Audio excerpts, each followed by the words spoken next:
live from Connecticut's newsroom. Now, the news at 11.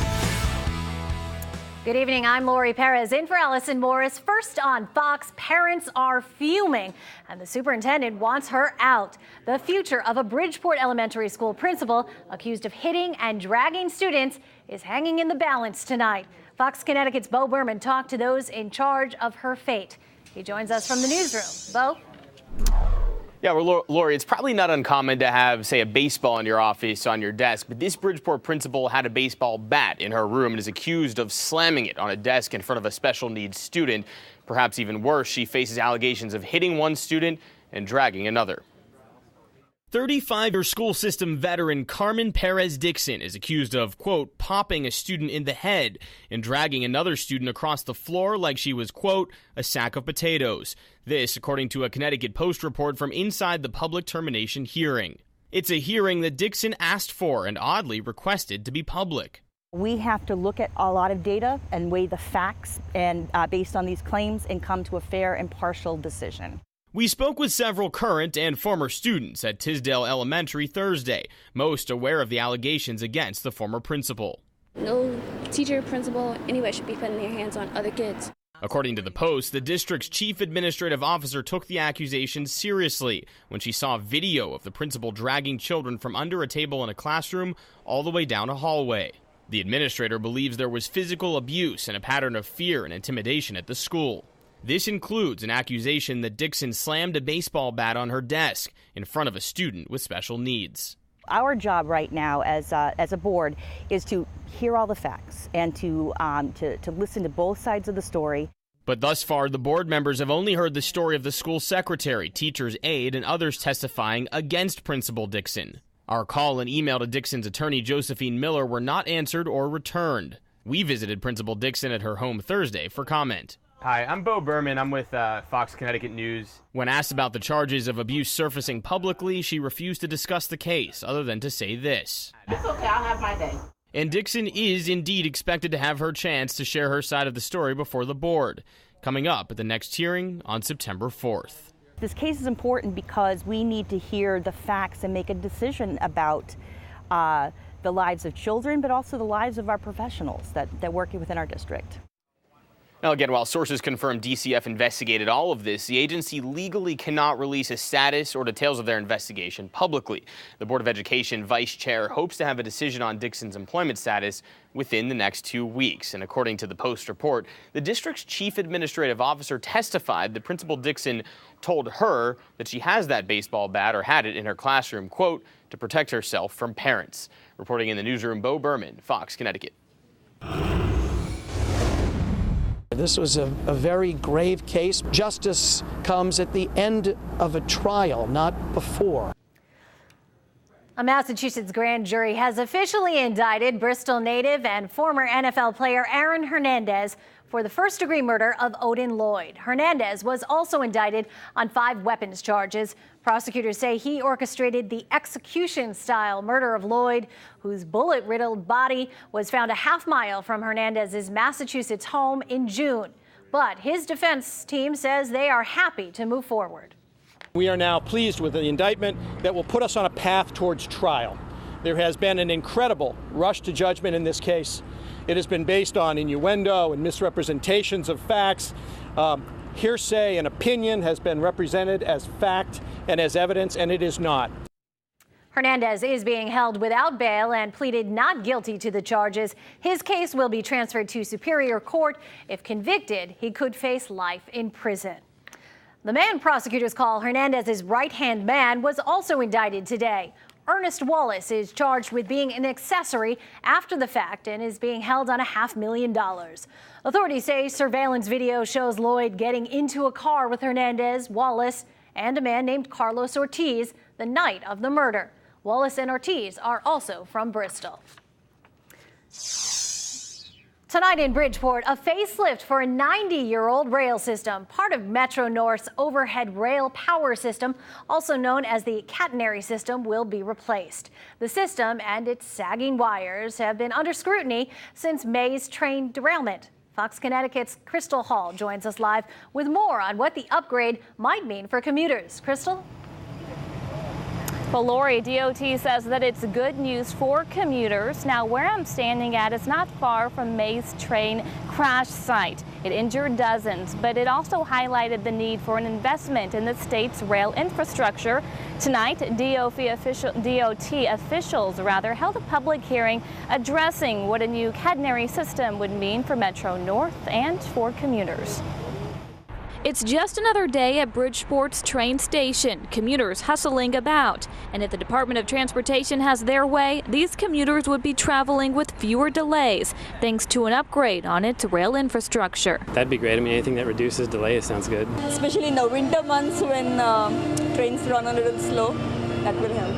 In a meeting Thursday evening, Department of Transportation representatives discussed the replacement of the 90-year-old catenary system on its Metro North New Haven main line. The construction would run through Norwalk, Westport, Bridgeport, and Stratford. We're replacing a system that was basically constructed about 1907. The current overhead wire system often sagged during summer and winter, sometimes resulting in delays. This system now keeps the wire constantly taut, so we shouldn't have that occurrence anymore, both summertime and wintertime. Jay Young, project engineer with the DOT Office of Rail, says this project will be split into two sections, 11 miles in total. Construction would start in April of 2014 and end in March of 2017. So will commuters notice anything? According to Young, no. There will be a few additional poles basically going on the side of the road, but at 70 miles an hour, the public will never see them. Well, this is the last section of Metro North between Greenwich and New Haven to receive this upgrade. The cost is about $60 to $90 million, and it would be funded by federal dollars. Reporting live in Bridgeport tonight, Crystal Hall, Fox, Connecticut. Thank you, Crystal. $24,000 set aside in Newtown for the police department to invest in bulletproof vests. The money comes from the Sandy Hook Special Revenue Fund. The vests officers currently wear do not protect them from shots fired from assault rifles. Newtown's police chief says he will put a new vest in each of the department's 10 frontline cruisers, which are deployed in extremely dangerous situations.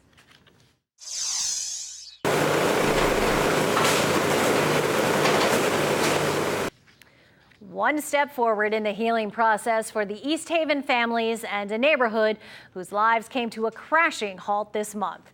Workers took a wrecking ball to one of two homes on Charter Oak Avenue, barely left standing after a plane plowed into them. 4 people, 2 children on the ground, plus the pilot and his son in the plane, were killed in the crash. I mean, every time I walk around here or something like that, I see that deer going on. It's grace. That's what I think.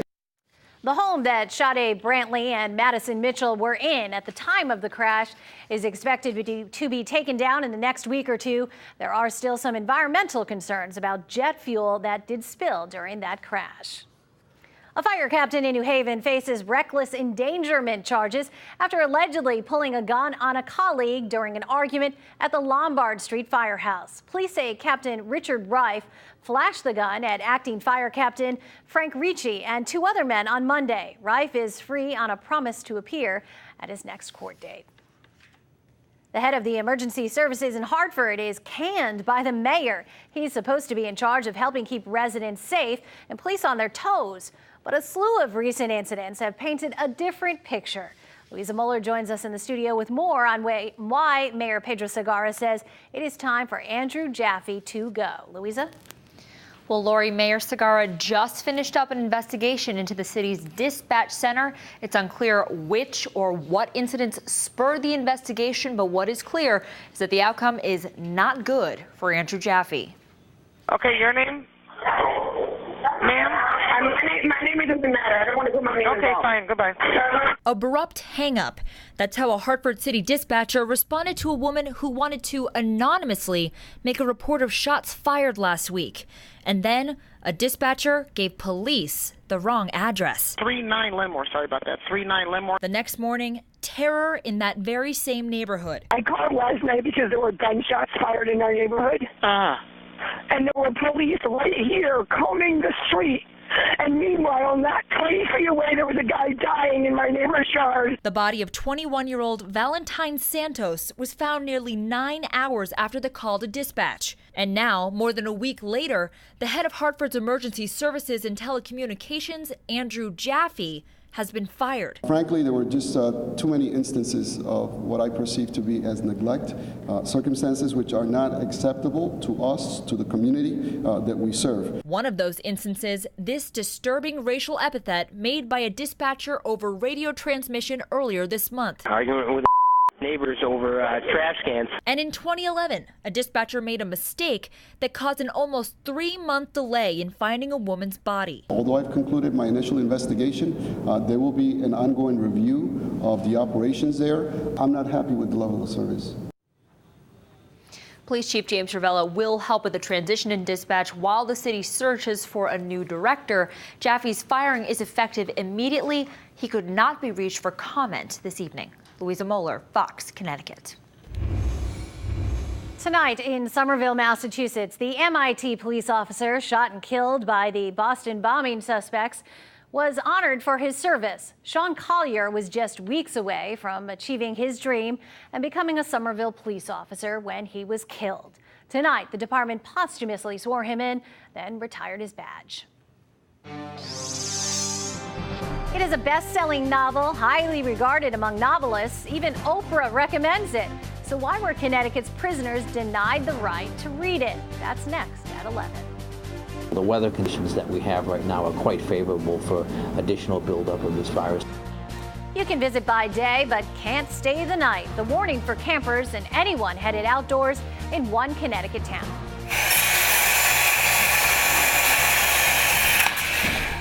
Plus, a hero's welcome. Just a few more touches and this work in progress will be complete for a Connecticut vet. That's ahead at 11. And the humidity is back, but not for long. It's already on the way out of here. Just one and done. One day, that's it. And tomorrow, turning less humid, pleasant, and the weekend looks fantastic. I'll explain full forecast after the break.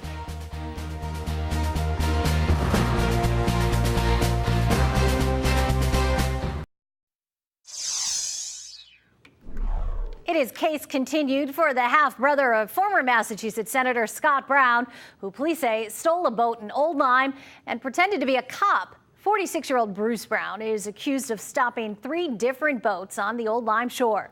Brown faces multiple charges, including impersonating a police officer. He's due back in court in October. And speaking of the former senator, don't look for him to be moving to Beacon Hill anytime soon. Brown announced on Facebook he will not run for the governor of the Bay State. The Republican says he has been enjoying a more relaxed life out of office. The State Department of Corrections is reversing course, lifting its temporary ban on Connecticut author Wally Lamb's book, She's Come Undone. The bestseller was pulled from circulation at the prison system's library because of graphic content, sparking an uproar on social media. Lamb called the decision absurd, saying apparently a few sex scenes, which are tame by today's standards, negate the value of the novel's message about the necessity of personal rehabilitation. The 21-year-old novel is about a troubled young woman who goes through hard times and fixes her life. For the foreseeable future, a popular Connecticut forest will not allow camping in any of its areas due to an onslaught of mosquitoes carrying the Eastern equine encephalitis virus. In tonight's Fox follow-up, Fox Connecticut's Javon Vitale talks with environmental officials about how they are fighting these dangerous insects. Connecticut Department of Energy and Environmental Protection scientists are working hard to track the spread of a rare but dangerous virus. The disease is called Eastern equine encephalitis, or EEE, and the consequences of contracting it could be deadly. Massachusetts just the other day reported their first human death to EEE this year. And Vermont has EEE going. So this is the time of year to be especially aware. The disease spreads in people when an infected mosquito bites a human, and the symptoms can range from fever to brain damage and even death. Children and adults over 50 years old are the most susceptible. Around 1/3 of all people who contract the virus don't survive it. And for horses, the fatality rate jumps to a staggering number, almost 100%. It's a very, very serious disease, not to be taken lightly. Scientists at the DEEP are trying to fight back by placing mosquito traps around the the state. But it's a tough battle to fight when there are countless bugs and so few humans. Scientists say the best course of action is awareness and prevention. Right now, the greatest concentration of Triple E appears to be in the Pochog State Forest, and consequently, all campgrounds and horse trails there are closed until further notice. We thought it'd be most prudent to close the campground because people camping in that area would certainly be putting themselves at relatively high risk for exposure. And in case you're wondering, these bugs are here to stay for a little while longer. Late August through into October. So, but down this southeast part of the state, that could last. Depends how quickly cold weather comes upon us. Reporting in Voluntown, Javon Vital, Fox, Connecticut.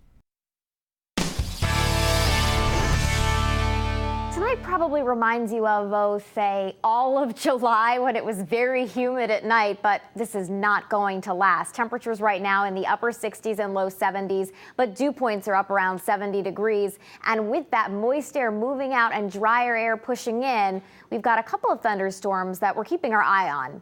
Not really a big deal, and I think most of Connecticut is going to stage dry, and the exception will really be someone that may get affected by these showers moving into northern Fairfield and southern Litchfield County, and more importantly, this downpour around Heartland, heavy rain, lightning with this, but this storm, which is continuing to move south and east, is weakening significantly. So if you live downstream of this storm, you don't have to worry too much about it. And you can see it's just a broken line of sprinkles here. And again, most of us are going to stay dry. Back behind this front, it's going to get really comfortable around here. Tomorrow is kind of our transitional day, leading to wall-to-wall sunshine as we head into the weekend. So as we head through the evening tonight, a lingering shower or a thunderstorm in spots. Otherwise, most of us are quiet. Tomorrow, partly cloudy skies, turning less humid as the day progresses. So tomorrow morning, still a little bit muggy, but it will quickly wash away. Now watch what happens as we head into the afternoon. We will see some clouds kind of bubble up, and there is just a slight chance that we could squeeze out a shower or a sprinkle. I think most of us will not see one, but I just wanted to give you a quick heads up about that. All right, here's Saturday at 8 a.m. And I'm just going to let the clock run. Keep an eye on it. Saturday, Sunday. There's nothing showing up, and that's not because the computer model is broken. There's just no clouds to show you, no showers to show you. All weekend long, we'll have that beautiful blue color to the sky. Cool mornings, though. We'll have mornings that will be in the 50s and perhaps even Sunday morning, a few upper 40s for our typical cool spots and outlying areas. But still, with the sunshine, the low humidity, I don't think anybody is going to complain. And we'll get those showers back in here if you need those for the lawn and garden, too. So humid tonight, chance for a storm in spots. Temperatures in the mid to upper 60s for inland areas, right around the 70-degree mark for the Connecticut shoreline. And for the day tomorrow, partly cloudy and less humid. Slight chance for a shower or a sprinkle, and high temperatures will be in the lower to mid-80s. So we're still around or even above average for this time of year, and then we'll drop down closer to average for the weekend. We're on either side of the 80-degree mark for Saturday and Sunday. Sunday is just a couple degrees warmer, and then on Monday, most of the day is dry, showers developing late and lasting into Tuesday and Wednesday, and that will be as some warmer air tries to move in our direction. It's unsuccessful right now, but there's a chance it could get here by next weekend. Okay. I'm not even going to worry about all those rainy days or next weekend. Don't I'm just going to even. enjoy the next few days. I mean, the weekend may be one of the best weekends this summer. I'm going to say it. That is great. Yeah. I'm counting on it. Thanks, Rich. An Ellington house being built for an injured veteran is almost finished. The group building homes for heroes began building Greg Caron's house in September 2012. Well, today, the former Marine Sergeant stopped by to watch as dozens gathered to put the finishing touches on his soon-to-be home. Caron says he's still surprised that so many people gave their time and their talent to help him and his family. I was in the hospital January of 2012 after my incident, and we had gotten a phone call from Andy saying he wanted to build us a home. And at first we were like, really? Like, so, you know, and we talked to them, and, you know, and they're great people. You know, it's like a second family to me. The Carons will officially move into their home on September 28th. Was the writing on the wall? New information tonight in an Oklahoma thrill kill. The disturbing online messages allegedly written by the gunman next at 11. And running out of time and money, the flames are closing in on Yosemite Park. and there is no end in sight.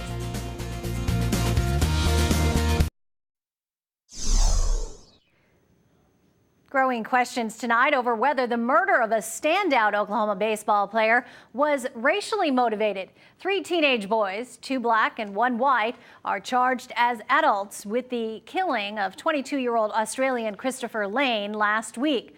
One of them allegedly told police they did it because they were bored.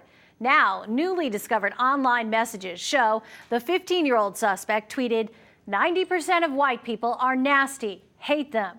And just a few days after the trial of George Zimmerman, Edwards allegedly tweeted about how he'd knocked out 5 white people since the verdict was read. Police are still looking for the weapon used to kill Lane.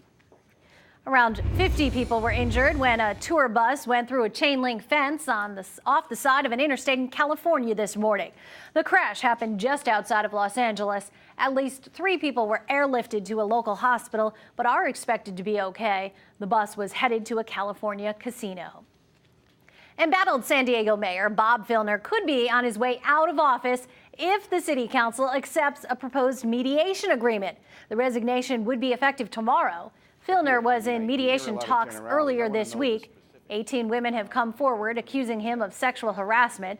A lawyer representing a handful of the alleged victims says she is concerned Filner might be getting a golden parachute. We do not know details of the reported deal, and we have not approved it. We are therefore concerned that the City Council may be voting on this deal in a vacuum. 70-year-old Filner has acknowledged improper conduct and recently underwent therapy. The former Army private who leaked hundreds of thousands of pages of classified documents to WikiLeaks now says he wants to live as a woman. The attorney for Bradley Manning, who was sentenced to 35 years in prison yesterday, says his client intends to begin hormone therapy for what is known as gender reassignment. You see him there in the wig. Manning also wants to go by the name of Chelsea instead of Bradley. Wildfires that continue to burn out west are now threatening thousands of buildings near Yosemite Park. The Rim Fire is nearly out of control. The federal government has already shelled out $2.8 million to fight the blaze, which is only 5% contained. More than 80 square miles in the Stanislaus National Forest are charred. Thousands of people have been evacuated from campgrounds and private homes. The crippled Costa Concordia is set to be lifted from the bottom of the ocean to an upright position next month. 32 people were killed when the cruise ship capsized 2 years ago. 2 bodies are still missing. Thousands of passengers were on board, including 2 Connecticut women who survived. Removing the entire ship from the ocean will not be complete until sometime next year. Swallowed up just like that. Louisiana police have released this unbelievable video, oh my gosh, showing the power a bayou sinkhole holds. Oh my gosh. It was only a matter of seconds before a group of trees in Assumption, Paris were sucked under. Coming up, holy hovercraft. Beachgoers in Russia got quite the surprise when a large craft comes to shore.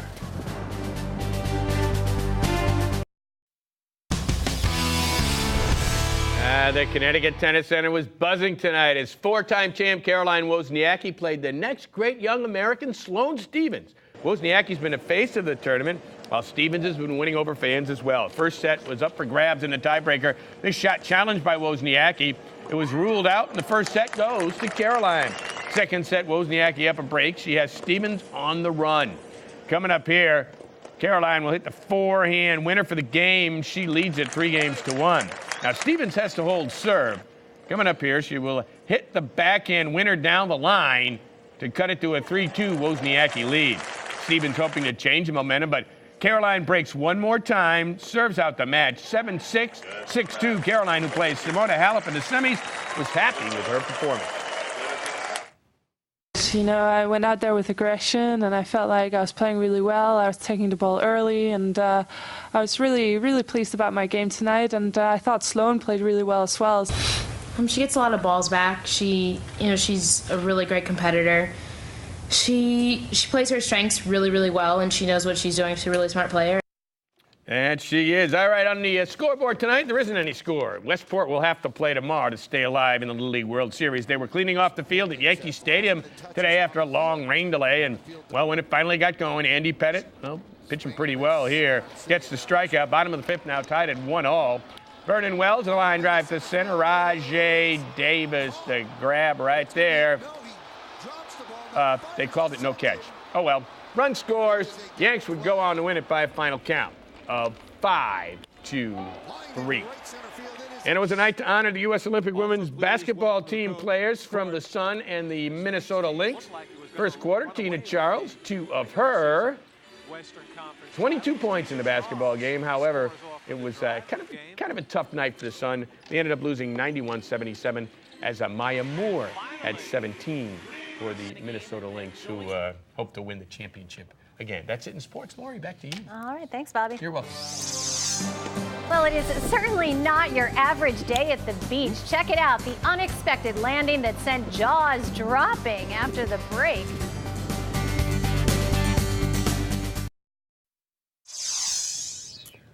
All right, you could say a 550-pound Russian Navy hovercraft put a dent in the beach plans. That'll do it. Yikes. Check out this beast that rolled ashore on Russia's west coast this week. Stunning sunbathers, I bet. The 187-foot hovercraft is capable of holding 400 people and an arsenal of missiles and guns. No one was hurt in the shocking incident. And even stranger, according to Russian military, docking at the beach is business as usual. It looks like something out of a movie. It almost looks fake. Yeah. I'm not sure I even believe it. Who jumped out after that? I don't know. And did Some they tell beachgoers. those people or what? I know, no Craziness. Who knows what's going to happen? All right. Well, that's going to do it for us. Thanks for joining us. For all the latest news, weather, and traffic, be sure to tune in tomorrow morning, beginning bright and early, 4:30 a.m. So get to bed.